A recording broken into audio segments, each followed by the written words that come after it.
Very good afternoon, everyone, and we welcome viewers through ATN Channel 7 in Sydney to VFL action live from the Sydney Cricket Ground. This afternoon's match between the Sydney Swans and St Kilda.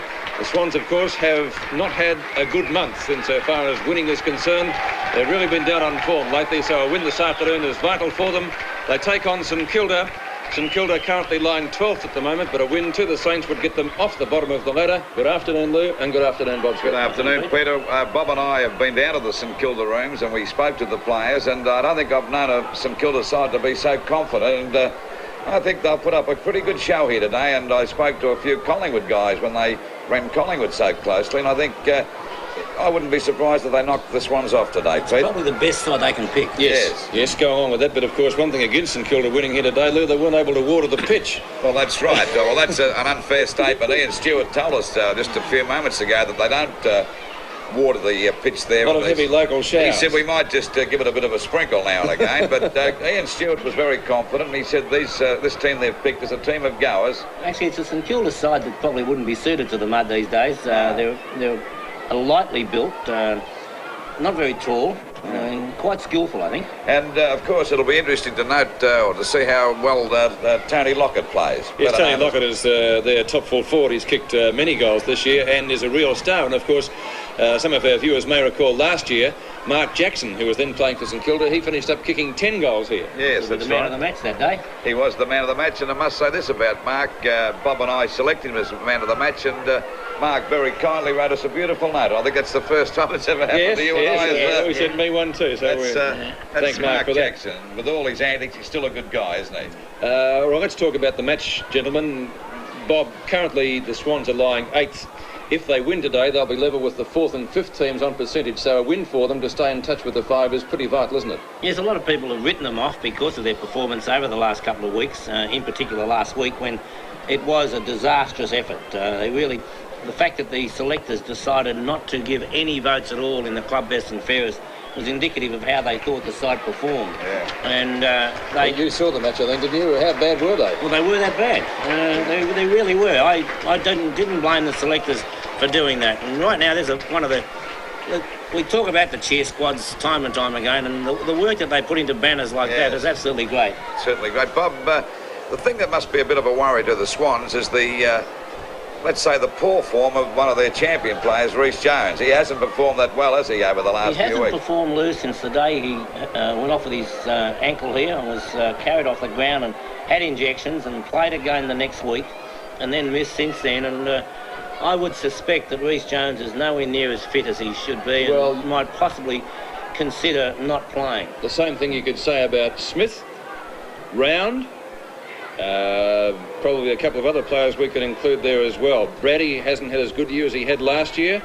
They have had a couple of pluses though, Bob, with the find in Kappa, and Holden played very well for them last time we were up here too, but they haven't been able to put it all together, have they? Young Thripp back too. It was unfortunate for Terry Thripp that he got glandular fever, and that really does knock youngsters about, and he's taken a long while to come back. But what you can do in the first half of the year, there's no reason at all why you cannot do it again in the second half. And even though they have had a slump, more so with 22 games, every side, in fact, probably as an individual, you do have slumps at some stage through the year. That's the VFL ladder as it stands at the moment. Now that includes yesterday's results. Essendon, new league leaders after Hawthorn were defeated by Melbourne. Melbourne now in 4th place. They've won their last 6 games, and that's the best winning sequence this year in the VFL. Collingwood still 5th, despite their defeat yesterday at the hands of Essendon. But Collingwood looking on pretty shaky grounds. But then again, some of the teams underneath them aren't exactly performing that well either. Richmond were defeated by Fitzroy yesterday after looking the winners. Footscray are always unpredictable. Geelong, I think we could say likewise, and so the Swans, a win for them today would put them on level terms with Collingwood and also Richmond and Footscray. But of course that percentage, gentlemen, is not going to help them, that's going to be a vital factor at the end of the season. And another player that will be missed here today by the Swans is Dennis Carroll, because he's had a great season. Yes, he's out with a hamstring, I think. So he was one of the few Swan players until he got injured last week that was putting in some sort of performance. And of course, Bob and I mentioned too today, we were talking down there to a couple of guys that's in the media, and we were talking about Ackley, like he's probably the best back pocket player in the league, and yet he's playing as a rover. He is. It is unfortunate that they haven't been able to afford to just leave Ackley as a back pocket, because players do have positions where they play better. And at this stage of our telecast, we welcome viewers through HSV Channel 7 in Melbourne to our telecast. The news is from Sydney, no changes to the respective lineups. The umpires for this afternoon's clash are Greg Sidebottom and Jeff Morrow. Peter, I just think we should mention to our Melbourne viewers that have just joined us through Channel 7 Melbourne that the St Kilda team, Bob and I have been in the rooms, and there's young Michael Skilton. I don't think he'll ever be a triple Brownlow medalist, but he's got a big heart and he tries. But he won't be a jockey either, Bob, will he? I think, but getting back to, we went to the St Kilda dressing rooms, and they're a very, very confident side. And of course, the Swans have a couple of players out, particularly Carroll. They'll miss him immensely, I'd reckon. Yes, they certainly. Well, that's Dennis Carroll, of course. They will miss him. And there's a few of them down on form, isn't well, there? that's right. I mean, Billy Picken can play a lot better. Bernie Evans has been in and out of form. He did play well in the night game, of course. Rod Carter was dropped to the reserves for a match or two.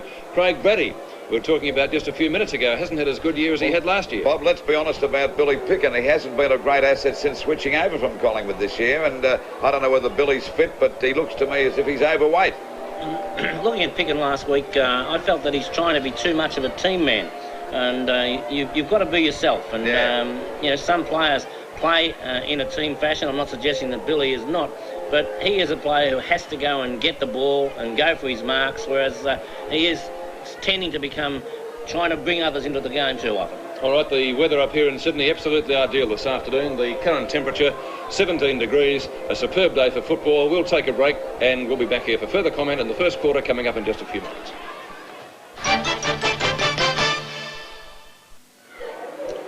Of the two games played here in Sydney, the Swans have won both of them. A couple of years back, they won by 93 points. They won by 23 points here last year when Mark Jackson kicked 10 goals in a losing score.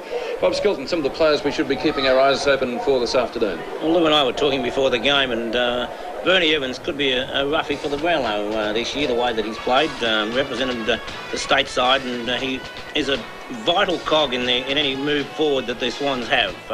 Billy Picken, we've just discussed the fact that Bill has probably got to be a little bit selfish in the way he goes about it and really attack the ball in the manner that we know he can. I think he's probably been trying to be a little bit too much of a team man. David Ackley, it's unfortunate for the Swans that he has to play on the ball. He should be in the back pocket and they'd like to play him there. But with Stevie Wright out injured, and it just shows the dearth of rovers about the place when just with Steve Wright out, you cannot play. Greg Smith, and Smithy just hasn't played anywhere near the form that we know he's capable of. And if players like Picken and Greg Smith can get back to their, the game that we know they're capable of, then the Swans could be right back to top form again. OK, Bob, we'll take a break and we'll look at some of the St Kilda stars in just a moment. And the Swans making their appearance on the SCG. We've brought you up to date on the results of recent matches played. The St Kilda side yet to win here in Sydney against the Swans, but let's take a look now at some of the stars in the St Kilda side that we could expect to perform well today. Bob? Well, there's no doubt that Tony Lockett would be a key to this game. He's done extremely well with his goal kicking right throughout the year. He's an exciting prospect, and if he's on his game, then the Swans could be really in trouble, and that's an example of the way Lockett's gone about his football this year. Greg Burns in the centre.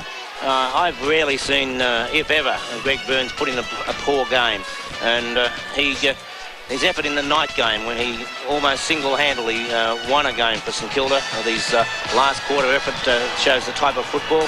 Max Crowe last year, from memory, may have even won St Kilda's best and fairest last year after coming from Essendon. Had an absolute great season. Hasn't played as well this year, but he too is capable of long kicking, as we see on that piece of replay there.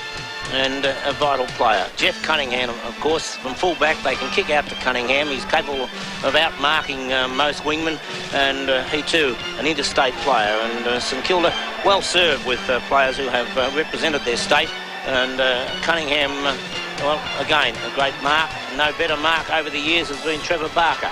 And these are many of the St Kilda players that are capable of turning a game should they hit their top form. And Trevor Barker, it'll be interesting to see just where they do play Trevor Barker. We'll have to get a apostrophe put in the right place too. I think there's more than one saint out there, isn't there? The banner from St Kilda, an excellent one this afternoon. I think we should compliment their cheer squad. We've got into a couple of the cheer squads through behaviour, but that really was a superb banner.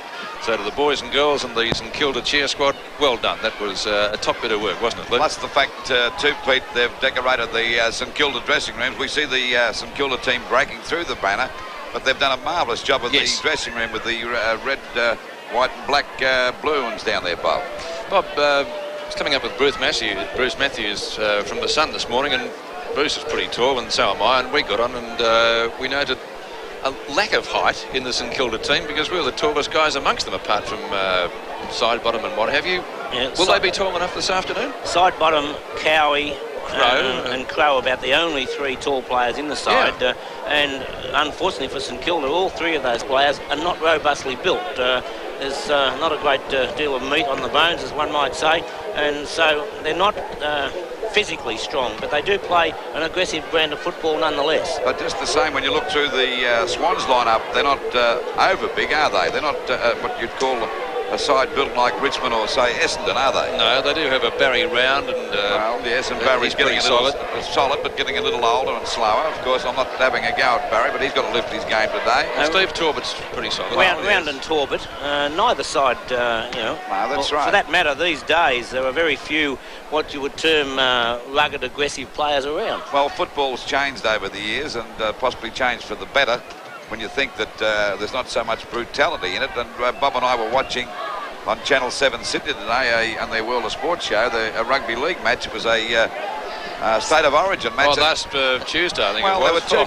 two guys played in the same side, and they were belting their heckers out of each other, weren't they? It's similar to the State of Origin game when Glenn Denning and those guys go back and play for Western Australia. And two club mates who played together yesterday apparently really got into it on last Tuesday night. Well, this guy pulled his teammate's jumper, or his club teammate's jumper over his head and started whacking into him.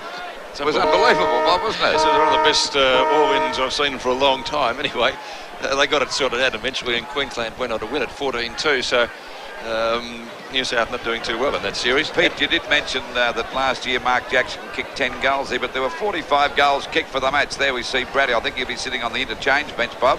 I do believe so. Thripp and Brady will probably start off on the interchange bench. There'll be quite a number of changes to the Swans lineup, with Hawke going to the centre to pick up Greg Burns.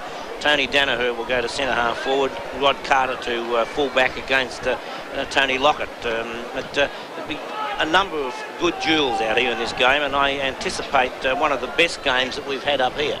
Well, I certainly hope from the Swan supporters' point of view that Reece Jones plays well today, because he's been down on form, but Bob did make an excuse for him, and you get to know what's going on with the Swans, Bob. I think I agree with you that I don't think he's been 100% fit. No, from the day that we saw him carried off here and then come back after having his ankle strapped, Reece Jones has been in trouble and has been nowhere near the player that we know he's capable of. And I think that Reece Jones has to realise that if he does take the field, then he is put down as 100% fit, and you cannot afford to be out there unless you're performing somewhere near that performance. And David is one of those players that the Swans would look to, and every player in the Swans side for that matter, after a performance like last week, shocker, wasn't it? They must improve. They certainly could not possibly play as badly as that again. But Melbourne yesterday, Lou, showed that they're not a bad side. That's right. And we see Phil Narkle with the St Kilda helmet on there, and of course he'll be a player that has to fire today if they're going to win, because he's a pretty smart sort of a player. And I was impressed with the boy that played with the Swans the other night in the night football. That's Odgers down there in the back pocket, Bob. Lou, the thing that does impress me most about St Kilda, and I occasionally go around and watch them train, but even though they're sitting on the bottom of the ladder, there are very few clubs with as much enthusiasm as St Kilda, and it's obvious just talking to them that they are chock full of not just confidence from today's point of view, but enthusiastic, and that's hard to have when you're sitting on the bottom of the ladder. One of the big improvers for the Swans is number 40, Tomei, and the Saints, Lou. The Saints, I mean. I said the Swans, I mean the Saints, and I was very impressed with him the other night in the Sterling Cup, Bob. Well, he's a kid that he trains at Dindy Park throughout the summer with the foot runners, and right throughout the summer he trained just about every night, and he's one of those youngsters who deserve to succeed, and his perseverance is really starting to pay out. Well, Silvani hasn't been up to Silvio. Sergio Silvani No, played I've with got the wrong Carl. bloke. Fascini, I'm saying there's that many Italians playing today. But Fascini hasn't been nowhere near as good as he was when he played with the Swans since switching over, Bob, I don't reckon. I think he's starting to come back to something like his best form now. They're starting to give him more time on the ball, and he's learning just how to rove. You can't just become a rover. You have to get experience from playing out in that position, and I think Fascini is starting to go from strength to strength. But St Kilda, of course, it looks as though they've made a couple of changes. It didn't look like Narkle going to the interchange bench. And St Kilda will be kicking to the right in the first quarter. The Swans will be kicking to the left, and I would imagine that's the end favoured by the breeze, or it would appear so from up here anyway, Bob. That's right. Narkle is lined up in the forward pocket, incidentally, Pete. Cross and Cow, it looks like. Well, that's even less height for them out there, isn't it? So they're obviously going to bank on a running game this afternoon. Roberts, number 5, picking up Narkle. And they have to go straight down the ground if they're going to win this match today, Peter, too. First quarter on 7's Big League from the Sydney Cricket Ground.